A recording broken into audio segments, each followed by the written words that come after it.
जय श्री कृष्णा। राधे राधे। आज सुनेंगे तुलसी माता की पौराणिक कथा। एक बार शिव ने अपने तेज को समुद्र में फेंक दिया था। उससे एक महातेजस्वी बालक ने जन्म लिया। यह बालक आगे चलकर जलांधर के नाम से पराक्रमी दैत्य राजा बना। इसकी राजधानी का नाम जालंधर नगरी था। दैत्यराज कामनेमी की कन्या वृंदा का विवाह जालंधर से हुआ। जालंधर महाराक्षस था।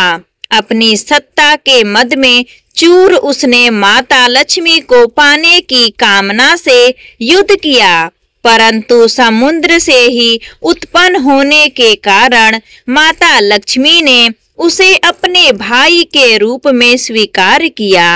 वहां से पराजित होकर वह देवी पार्वती को पाने की लालसा से कैलाश पर्वत पर गया। भगवान शिव का ही रूप धारण कर माता पार्वती के समीप गया, परंतु मां ने अपने योग बल से उसे तुरंत पहचान लिया। वहां से अंतर ध्यान हो गए और देवी पार्वती क्रोधित होकर सारा वृतांत भगवान विष्णु को सुनाया।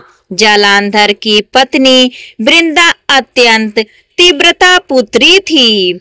उसी के पतिव्रता धर्म की शक्ति से जालंधर ना तो मारा जाता था और ना ही पराजित होता था। इसलिए जालंधर का नाश करने के लिए वृंदा के पतिव्रत धर्म को भंग करना बहुत जरूरी था। इसी कारण भगवान विष्णु ऋषि का वेश धारण कर वन में जा पहुँचे, जहाँ वृंदा अकेली भ्रमण कर रही थी। भगवान के साथ दो मायावी राक्षस भी थे, जिन्हें देखकर वृंदा भयभीत हो गई। ऋषि ने वृंदा के सामने पल भर में ही दोनों को भस्म कर दिया। उनकी शक्ति देखकर वृंदा ने कैलाश पर्वत पर महादेव के साथ युद्ध कर रहे अपने पति जालंधर के बारे में पूछा। ऋषि ने अपने माया जाल में दो वानर प्रकट किए। एक वानर के हाथ में जालंधर का सिर है तथा दूसरी हाथ में जालंधर का धड़ था। अपने पति की यह दशा देखकर वृंदावन मूर्छित होकर गिर पड़ी। होश में आने पर उन्होंने ऋषि रूपी भगवान से विनती की कि वह उनके पति को जीवित करे। भगवान ने अपनी माया से पुनः जालंधर का सिर धड़ में जोड़ दिया, परंतु स्वयं भी वह उसी शरीर में प्रवेश कर गए। वृंदा को इस छल का जरा भी आभास नहीं हुआ।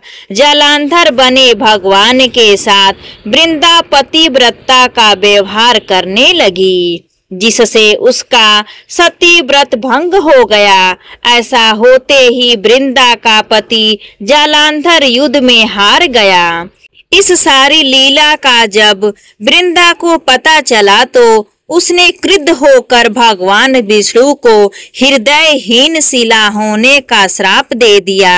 अपने भक्तों के श्राप को विष्णु ने स्वीकार किया और शालिग्राम पत्थर बन गए। सृष्टि के पालनकर्ता की पत्थर बन जाने से ब्रह्मांड में असंतुलन की स्थिति बन गई। यह देखकर सभी देवी देवताओं ने वृंदा से प्रार्थना की कि वह भगवान विष्णु को श्राप मुक्त कर स्वयं आत्मदाह कर लिया। जहाँ वृंदा भस्म हुई वहाँ तुलसी का पौधा होगा। भगवान विष्णु ने वृंदा से कहा, हे वृंदा, तुम अपने सतीत्व के कारण मुझे लक्ष्मी से भी अधिक प्रिय हो गई हो। अब तुलसी के रूप में सदा मेरे साथ रहोगी। तब से हर साल कार्तिक महीने के देवउठनी एकादशी का दिन तुलसी विवाह के रूप में मनाया जाता है। जो मनुष्य भी मेरे शालिग्राम रूप के साथ तुलसी का विवाह करेगा, उसे इस लोक और परलोक में विपुल यश प्राप्त होगा। तो यह थी तुलसी माता की पौराणिक कथा।